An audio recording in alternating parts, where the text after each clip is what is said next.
Northwest Now is supported, in part, by viewers like you. Thank you.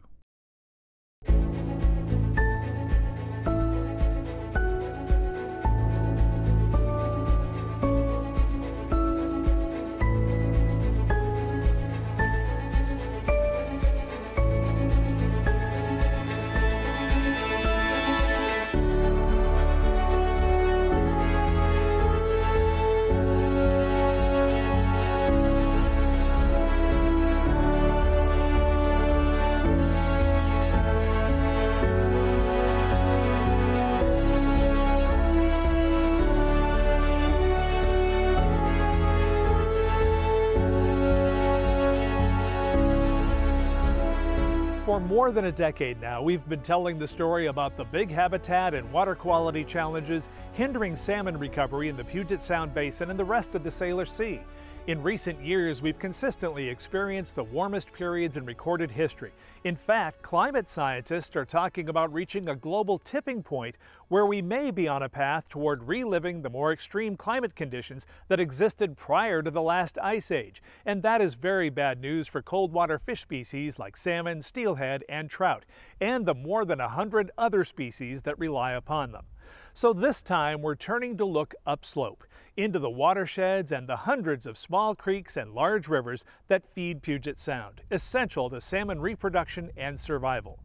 We're going to start at the highest elevations, where, as Philip Townsend shows us now, there isn't much good news at all.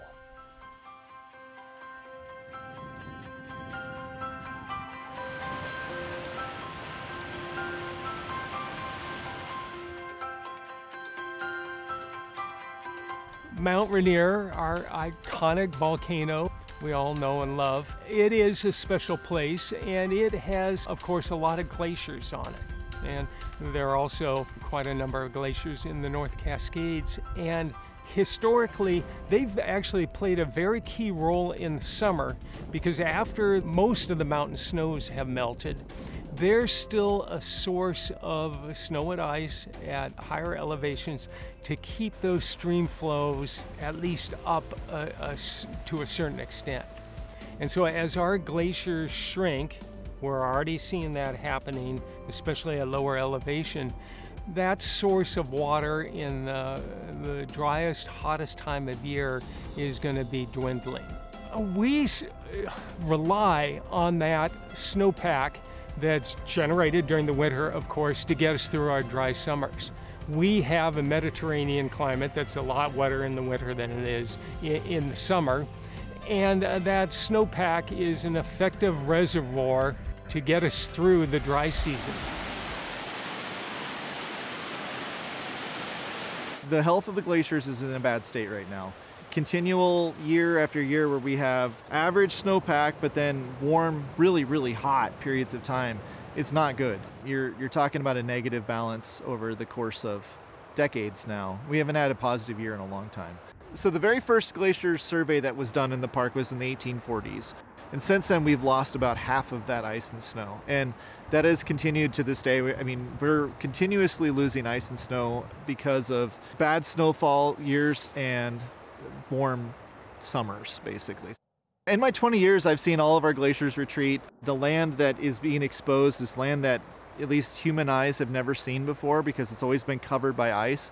Every time I go up to Paradise and look at the Nisqually Glacier, let's say, it looks different. It looks like I have never seen it before. It continually is retreating uphill. Its current rate of retreat is about 1 meter every 10 days. So 3 feet every 10 days that the terminus is moving up. And obviously it's going to do it more in the summertime than the wintertime, but on average, that's what the rate is. So, I mean, every time you look at the mountain, it looks different. We've lost glaciers in the park recently. The Stevens Glacier, just east of Paradise, we've lost that. The last glacier survey, we took it out of our survey. We don't have it anymore. There's 2 other glaciers that are probably no longer glaciers. The Van Trump Glaciers and the Pyramid Glaciers, all on the south side, are little fragments of what they used to be, and they aren't really exhibiting signs of movement. You don't see crevasses, you don't see movement on those glaciers, so we're not really calling them glaciers anymore. We used to have 29 glaciers, we're down to 28, and probably down to 26 right now. I think people, when they look at Mount Rainier with its abundant lakes, streams, wetlands, glaciers, the snowpack we have, even the rainfall we have on an annual basis. Can't really imagine a water shortage at Mount Rainier. I mean, even I have a hard time saying that.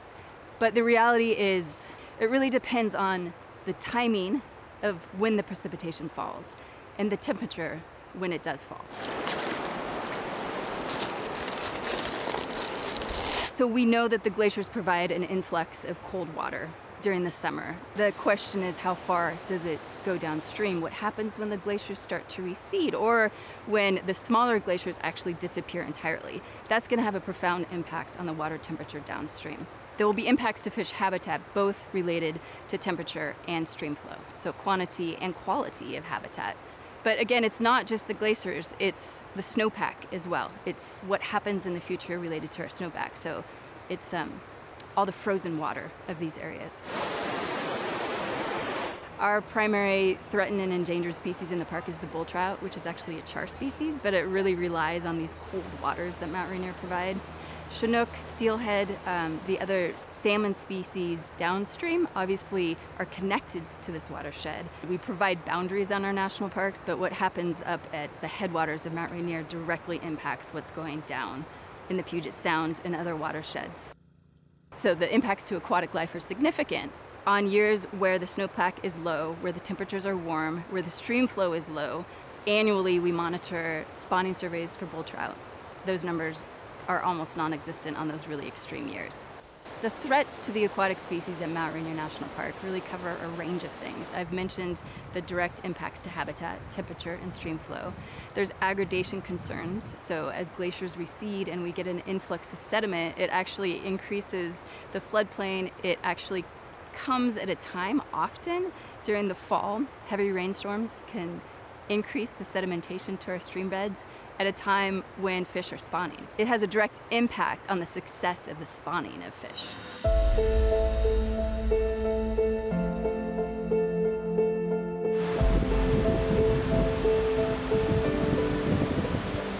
Things are going to accelerate. We're going to see increasing recession in the next 10, 15 years probably.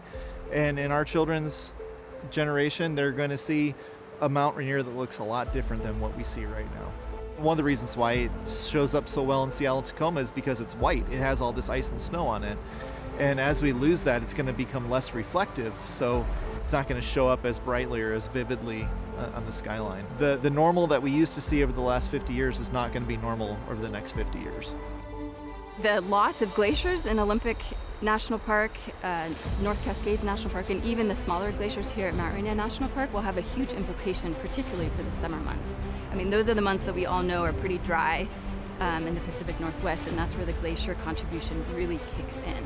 It's the melting of the glaciers. It keeps the temperatures low, it keeps the flow up, and if we lose that, it's going to have profound impacts on stream flow throughout the entire Pacific Northwest.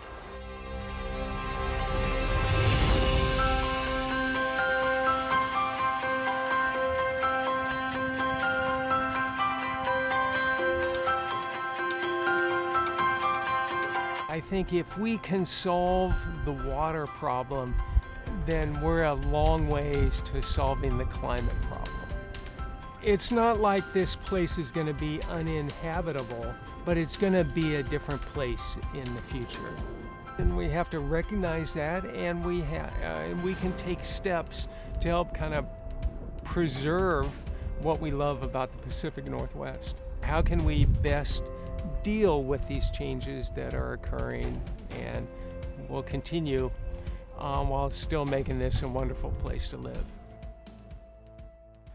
In addition to lighter snowpacks, climate change here in Western Washington also includes shorter, more intense rain events, which tend to wash juvenile salmon out of the river systems too fast, further reducing their survival. We're going to move down into the mid-elevations now, where effective forest management by dozens of government agencies, private companies, and nonprofits is crucial to making the ecosystem more resilient. The U.S. Forest Service, for instance, is partnering with several groups, including Trout Unlimited in the White and Green River basins, to implement a huge project called Snoquera to replace 50 in-stream barriers, reconnect 1,500 acres of floodplain, and remediate 175 miles of roadway that degrade water quality. It's at the mid-elevations where we're seeing the loss of native tree species, more wildfire, and more erosion. As Steve Kiggins tells us, major strides have been made in understanding the kinds of fish-focused forest practices that impact downstream habitats and fish survival. Salmon recovery looks and sounds a lot like heavy machinery digging into the South Fork of the Toutle River in Cowlitz County. This is the Lower Brownwell Reach. This summer, the Lower Columbia Fish Enhancement Group hopes to jumpstart natural recovery, placing logs and boulders into the river, creating spawning and rearing habitat for endangered salmon. Salmon recovery can also be seen at Eco Park Resort along the North Fork Toutle River. They're catching little newts all around, so. Your story goes a little further than that. When she was about 5, 6, she thought it was Jurassic Park when we went down there. It was Dinosaur Creek. When they'd go look for agates, her sister would scare her about that. Don't run off because, you know. Mark W. Smith owns the resort. His daughter Cheyenne Smith grew up with Eagle Park in her backyard. Pulling Creek is where Cheyenne hunted for those rocks. It flows through the resort into Tootle's North Fork. But a culvert on the property failed. The clog flooded a road, cutting off fish to spawning habitat. It was a total barrier to fish. Literally plugged this 6-foot culvert and flowing across the road, dumping in sediment and gravel, and having adult coho and steelhead being observed swimming across that gravel road. State law requires private landowners to replace culverts blocking migrating salmon, and replacement gets expensive fast. And of course, my first question is always like, what's it going to cost me? You know, I mean, how are we going to get this done? Lawmakers devised a state cost-sharing grant program to help landowners just like Smith. It's called the Family Forest Fish Passage Program.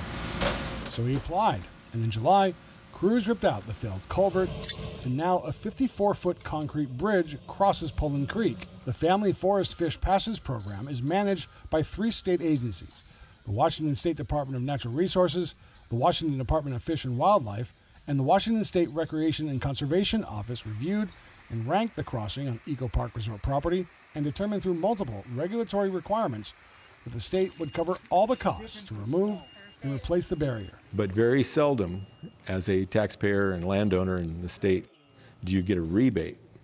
And I look at this as kind of a rebate, not only to me, but to everybody who wants to fish and, you know, wants to see fish flourish, because this project will give us a direct value coming back to the North Fork Toutle River. Since 2003, the State Department of Natural Resources says the program has eliminated 460 barriers and adding more than 1,300 miles of fish habitat statewide. The Lower Columbia Fish Enhancement Group also sponsored the Eco Park Resort project. This new crossing restores more than 2.5 miles of salmon habitat. That will be here for generations because it actually is fit to match the system. Projects like this and the changes just bring you a lot more hope. The sound of rumbling logging trucks can also play a role saving salmon. Forests aren't just a piggy bank that you can break open when it's 40 years old. They have a whole lot of other jobs to do. Responsibly managed private forests not only sustain livable wages, their watersheds bookend the life cycle of iconic and threatened species. For us, the Nisqually Community Forest really is a salmon recovery project. Load after load, Washington's working forests remain cornerstone of our region's environment, economy, and culture. Near Ashford, along Washington SR 7 in Pierce County, thousands of acres of evergreens make up the Nisqually Community Forest. It's also where watersheds provide critical habitat for species like steelhead trout and Chinook salmon. This summer, scientists from the Nature Conservancy toured Pierce County, where Nisqually Community Forest Board President Justin Hall shared methods he hopes can save vital salmon habitat. They truly are, to me, a forest species. This is where they begin and end their life, and they give back to the forest that has given to them. This is Busy Wild Creek, federally recognized critical habitat for endangered fish, and headwaters for the Mashel River, which eventually joins the Nisqually. Around 5,500 acres among the Busy Wild is owned by the Nisqually Indian Tribe and the Nisqually Community Forest. By plucking some Seth Zuckerman from the nonprofit Northwest Natural Resource Group says responsible forest management can protect habitat. If you manage the forest for a multiplicity of objectives, you're going to do better at serving the needs of society. The community forests management plans pivot from a clear-cutting and plantation model towards a regime called ecological forestry, a method that aims to regrow forests with native species. If we can take the average age of the forest behind us here from the current 35 to 40 years of age and get it to 80 to 100 years of age, we can put in a significant amount more water into the Michelle that this is a tributary of in the late summer where salmon need it at that point. Among other strategies, ecological forestry includes pre-commercial thinning that removes smaller and younger trees to help remaining stands grow older faster. Zuckerman says this method also improves understory biodiversity. But ecological forestry doesn't only impact the health of a forest, the principles can also directly impact salmon habitat. Salmon don't just live in rivers, they live in watersheds. And everything that happens from the creek all the way up to the ridgetop matters to a fish. When forests are densely packed, tight canopies deflect snow from accumulating on the understory, which can minimize snowpack density. Zuckerman says Northwest Natural Resource Group launched a project across multiple forests in our region, hoping to learn how to adapt forestry management to help increase diminished snowpack. We're looking for ways of finessing our management of the canopy so that it will do better at trapping and accumulating snow. Compared to forests with dense stands, Zuckerman says reducing trees per acre in higher elevations inside Nisqually Community Forest left gaps on the forest floor. Those gaps leave room on the ground where snowfall has a chance to condense and grow. Over the past several years, Zuckerman says the project revealed increased snowpack helps the soils on the forest floor retain moisture, a possible defense to mitigate risk of fire. Besides the potential benefits for forest health, Zuckerman says helping snowpack last longer can also leave a direct impact on salmon survival. Slowing down how it melts during the spring so that we can extend the runoff season and again provide that essential runoff to the stream during the hottest period of the year. From increasing access to habitat for rearing and spawning salmon and deploying innovative methods for managing private forests. This bridge not only did the future for the fish, but it gave a future to us.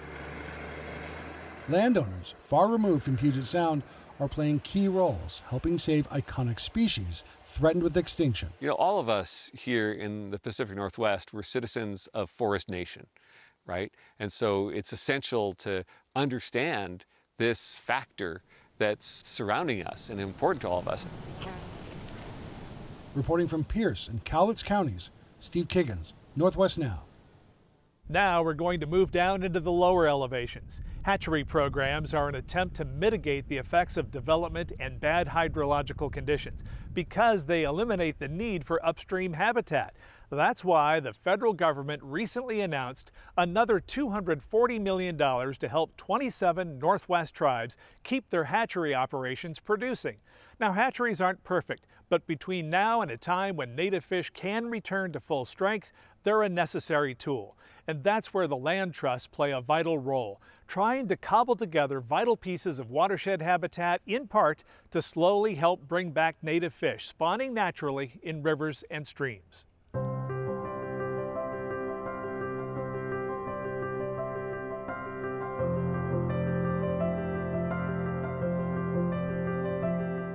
You're looking at one of the last undeveloped sections of shoreline in Federal Way, site of the former Kilworth Boy Scout camp, but now property of the Forterra Land Trust. Working with neighbors, King County, and the Seattle YMCA, it's 25 acres of forested land set aside to purify runoff and nourish the shoreline and the fish that rely on it. Turns out this bluff is actually a salmon feeder bluff, and it's essential for the Puget Sound's health. And so the soils and nutrients that slough off of this bluff go out into the sound, they feed the eelgrass bays there, the salmon come through and they eat that, and it's a great place for them to be healthy and to keep the health of the Puget Sound together. Camp Kilworth is just a small piece of the more than 250,000 acres Forterra has set aside in 17 counties. And that's just part of the 1 million acres preserved by the state's 33 other land trusts. Forterra CEO Michelle Connor tells me the key is working strategically in all elevations and watersheds. We're a funnel going from the crest all the way down to the shorelines following the rivers. And when you think about that landscape, you have to think about it as a portfolio. You can only work with a few key pieces that are available. There are many, many parts of that portfolio that the market does just fine with, and there are many places that the regulatory construct can protect, like shoreline setbacks or how timber practices are managed under Washington state forestry laws. That said, there are key properties that make a real difference. And it's a network that works together, it's a living system, and the fish really are the connection between the deep sea all the way up to the crest.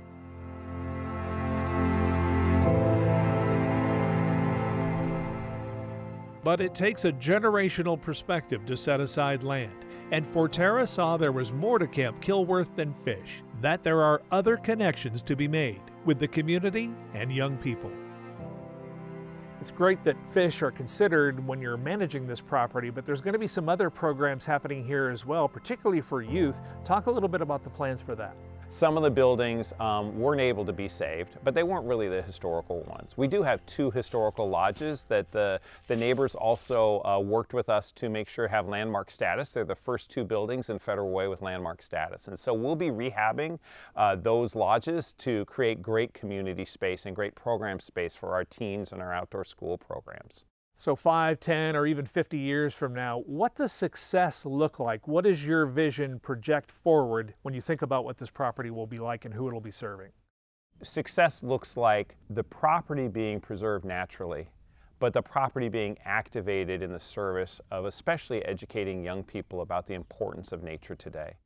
The Y, King County, the neighbors, they all formed the partnerships required to keep Camp Kilworth undeveloped. And that's the legacy of the land trusts, creating a pathway for the donation of land or the sale of development rights by building trust, and creating market-based voluntary agreements that can often bring disparate parties together. If you think about Seattle as a whole, it's very expensive. The land base here is very, very expensive. And so often when our organization started to get involved all the way back 35 years ago, we were looking for ways to create value.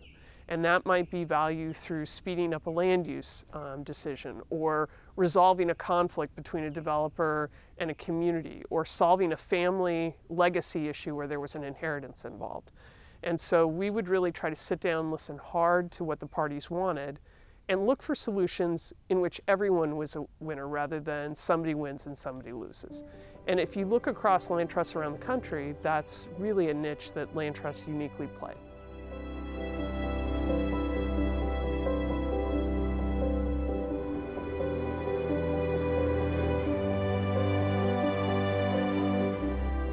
This is Newberry Woods Community Forest, 202 acres of wooded land that's home to trees more than 100 years old and 1.5 miles of Little Anderson Creek, one of the hundreds of small salmon-bearing creeks flowing into the Salish Sea, in this case, directly into the Hood Canal.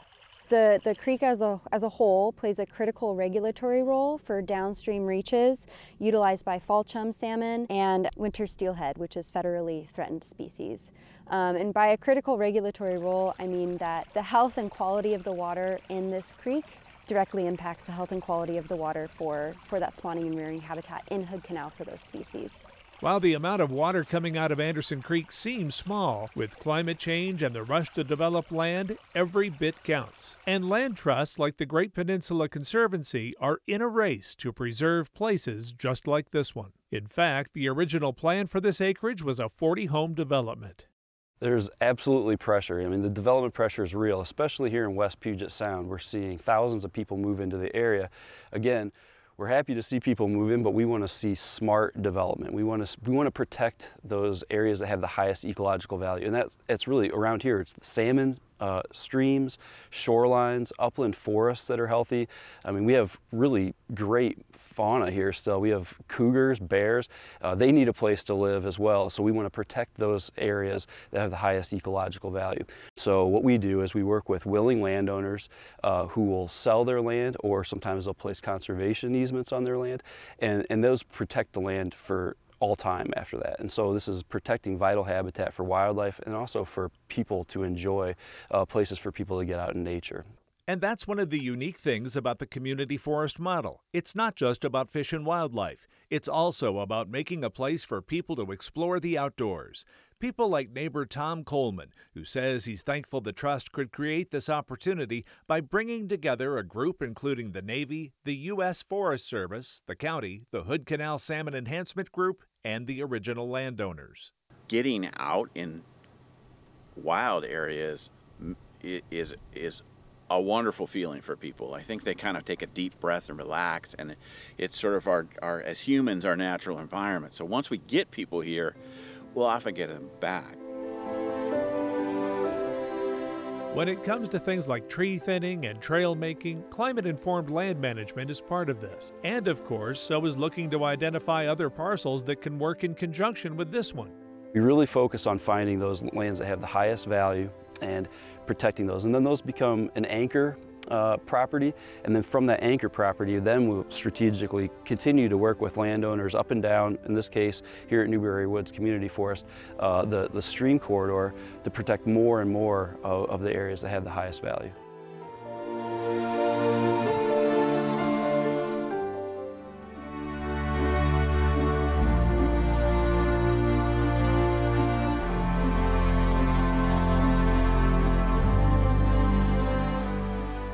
As I mentioned at the start of this program, I've been working on saving the salmon for a decade.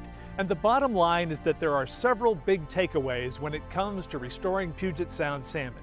We're all in this together. It's all connected. And while it's going to be time-consuming and expensive, we can fix it with enough social and political will. There is still time. As always, I hope this program got you thinking and talking.